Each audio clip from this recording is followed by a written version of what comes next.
అన్నీ ఇమీడియట్గా weight loss అవ్వాలంటే ఏం చేయాలి? ఇమీడియట్గా వెయిట్ లాస్ అవ్వడానికా? ఓకే, 1 వీక్లో వెయిట్ లాస్ అవ్వచ్చు. ఎలా అంటే మనం తీసుకునే ఫుడ్లో కార్బోహైడ్రేట్స్ ఉంటాయి. అంటే ఏంటి, రైస్ కానీ, రోటీ కానీ, ఫ్రూట్స్ కానీ ఇలాంటివన్నీ కట్ చేసేసి ఓన్లీ వెజిటేబుల్స్, గ్రీన్ టీ ఇవి తీసుకుంటే వారంలో 5 kgs వరకు వెయిట్ లాస్ ఈజీగా అవ్వచ్చు.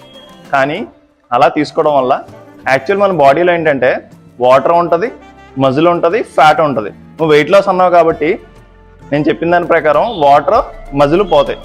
కానీ అలా తగ్గింది కరెక్ట్ కాదు. ఫ్యాట్ ఒక్కటే తగ్గాలి. కానీ ఫ్యాట్ అనేది వీక్లో 5 kgs తగ్గదుగా. మంత్కి యావరేజ్గా తీసుకుంటే 2 kgs వరకు తగ్గడం పర్ఫెక్ట్. సో ఫ్యాట్ ఒక్కటే తగ్గాలంటే ఏం చేయాలంటే నువ్వు ప్రోటీన్ ఫుడ్స్ ఎక్కువ తినాలి, కార్బోహైడ్రేట్స్ తక్కువ ఉండాలి, ఫైబర్ కరెక్ట్గా ఉండాలి. అలా తీసుకుంటే కనుక నువ్వు ఫ్యాట్ లాస్ అవుతావు. కానీ నేను చెప్పినట్టు చేస్తే వెయిట్ లాస్ అవుతావు. కానీ మళ్ళీ ఎప్పుడైతే అన్ని తినడం స్టార్ట్ చేస్తావు మళ్ళీ పెరిగిపోతావు. ఏది బెస్ట్? ప్రోటీన్ తీసుకుంటే బెస్ట్ కదా. సో ఎప్పుడైనా స్లోగా వచ్చిందే కరెక్ట్, ఫాస్ట్గా వచ్చింది కరెక్ట్ కాదు.